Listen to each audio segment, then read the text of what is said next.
Hi there, I'm Athena Parakis, the founder of Sage Goddess, and this little video is a gift to you as a way of saying thank you for pre-ordering Crystalpedia, which is my fourth book, and my offering to you of more than 180 different stones, their history, their magic, and also a lot of really fun other parts of the book, which I'm going to share a little bit of that with you today, about how to gather these stones in certain groupings, or how crystals work, or why their magic is real. So this is one of my favorite sections called the Activation 11. It's the 11 stones I recommend you work with on top of what's known as the Synergy 12.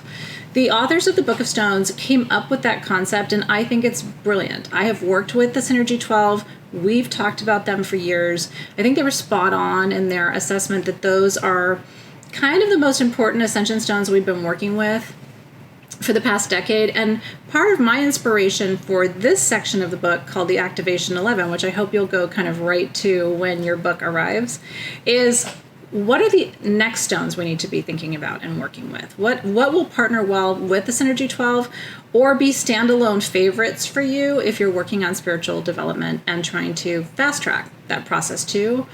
Some of these are easily accessible. Some of them are a little more rare, but it's a fun chance for you to expand your collection. And so here are the Activation 11.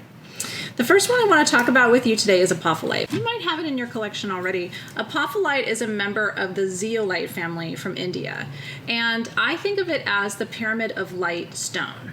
I think of it as having Atlantean energy, that when you sit and meditate on what literally look like little pyramids of light, you are calling in the energy of Atlantis. Remember, the Atlanteans were here to bring us philosophy, science, mathematics, and architecture. They are responsible, in my opinion, for the pyramids at Giza and other places in the world, and for helping us develop a more linear way of communicating and expressing our desire to expand not only our conscious awareness, but how we have a footprint and imprint on this planet. And so if you want to step more into maybe your philosophical side or your architectural side, or you want to get more in touch with your Atlantean roots, I think apophyllite is a really important crystal to have in your collection. Now, ognimonitite and columbianite are both in the Activation 11 series, and they're both known as pseudo-tektites because they're not the result of meteoric collisions. They're the result of fire. But they have very different energies. Ognimonitite comes from Indonesia, whereas your columbianite comes from Colombia. And they both are known as manifestation stones, wish fulfillment stones, helping you tap into the inner fire, your passion, your desire, your creativity, and what is it that you want to build, expand, and create. Are you seeing a thread in this world? And so for me, this one, which is known as ognimonitite, comes from the most beautiful waters in Indonesia that you've ever seen. It's literally paradise on earth. And this stone, columbianite, known as piedra rayo, which is the stone of lightning, is really thought to be a lightning bolt of transformation in your life if you're ready again to accelerate your spiritual development. Now, azurite, Edgar Cayce talked extensively about because he thought it was a stone for people of mastery. If you've been working with crystals for a long time, he really credited a lot of his psychic visions and intuitive experiences to this particular crystal. It's one of my favorites. Most of it comes from Morocco. I'm loving the new stuff that's coming out of northern Mexico. It's more perfect, beautiful, bright blue, indigo termination. But whatever form and whatever location you get your azurite from, it has the same metaphysical properties. For me, it is the third eye opener of the Activation 11. You always have to have a stone that's going to connect to that pineal gland and help to activate your own inner knowing and help you trust that awareness as well. Now, if you've been with me for a while, it is no surprise that Brandberg amethyst, which comes from the Brandberg Mountain in Namibia, also known as Fire Mountain because at sunset it is bright orange and beautiful, is my favorite form of amethyst. But it's a fusion of amethyst, smoky quartz, and clear quartz. And the reason it's here in the Activation 11, it's really important to have something like amethyst, which opens the crown chakra and reinforces your faith.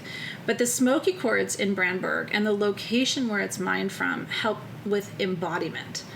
We can have all the psychic visions we want, but if we're not embodied, if we're not present in our bodies for that awareness to come through, we're not going to create anything.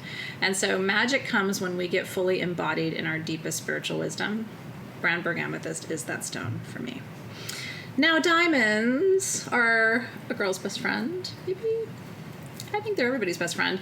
I always wear this bracelet, which is a diamond line bracelet. Diamonds are a 10 out of 10 on the measure of hardness scale. They are the hardest stone on the planet. Nothing cuts them, but they'll cut anything else. But the reason I think diamonds are master healers, I really do. I think everybody should own at least one, even if it's small, diamond and wear it all the time, is that diamonds have a high proportion of carbon, and carbon is what we are made of. We are carbon-based creatures. And so the more carbon in a material, like diamond or Tibetan quartz, the more that material is going to have the capacity to heal you on a physical level, on a cellular level. And because diamonds are formed under intense heat and pressure, they sort of help your own body respond well to pressure. And they help you adapt to challenging circumstances. In order to create and manifest, we often have to move outside our comfort zone. And so diamonds are going to heal you, they're going to make you brave, and they're going to infuse your energy with courage, which is so important. Celestial quartz. Some of the oldest quartz on the planet is celestial, and it's characterized by what is known as plating. It looks almost like dragon scales a little bit. This is kind of a amethyst celestial. You'll find just pure smoky celestial, which I love too. And you'll find different forms of just clear, very skeletal, which means you can see the inner structure of the quartz. For me, celestial quartz, which often has water inside of it, is a timekeeper.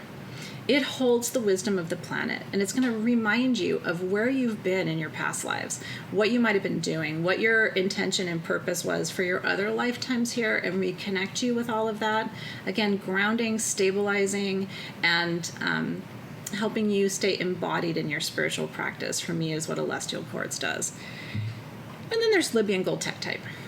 Love it. This is a proper tektite, meaning this is the result of a meteoric collision in the Saharan desert just east of Egypt in northern Africa about 20 million years ago, and tumbled in the sands of that particular desert. This is this beautiful golden sort of extraterrestrial material that we know even King Tut worked with. He commissioned it to be carved into a scarab that to this day is in a breastplate that he was buried in. So we know this material has been prized. Again, we're talking about Egypt and Atlantis, and you're noticing a thread there too. I really feel strongly connected to my own Atlantean roots, and so for me, apophyllite, Libyan gold tektite remind us of the technology that would have had to be in place to build something like the pyramids at Giza, to build something like these ancient civilizations, which even today defy logic. And because it's just rolling and tumbling for millions of years out in that open desert, there's an energy of freedom and expansion that for me is part of that activation. Again, activation meaning pulling you forward, moving you ahead on your path, past your obstacles in order to manifest something new in the world. Morganite, near and dear to my heart. Morganite is the stone of sovereignty in love, and it's pink beryl. So it is very different from quartz. It brings out the queen in you, whatever that high divine feminine energy is. And I love the idea that in the Activation 11, there are some materials that are more masculine. I definitely think of the fire tektites as being more masculine.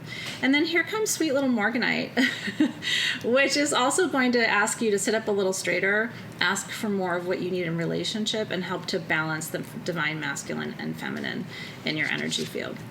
And then we also have alexandrite. Alexandrite is a form of chrysoberyl, and it is known as a master manifestation stone. It got its name from Tsar Alexander of Russia, and that's where it really developed its popularity. It is a pleochroic stone, so it changes color in different light, but it is a powerhouse for manifestation.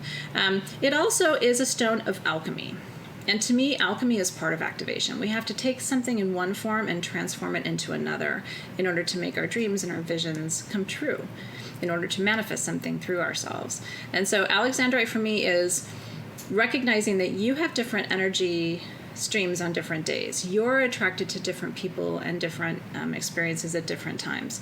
And Alexandrite sort of meets you there and helps you to recognize how multidimensional you are so that you can bring all aspects of yourself forward in your own manifestation process. And then last but not least, in the Activation 11, Triphane. This is golden spodumene. And triphane is the solar plexus, along with Libyan gold, solar plexus materials of the Activation 11. Triphane is for harmony. And it's not just harmony the way we think about it as like, oh, everyone getting along. It's the harmonics of the universe.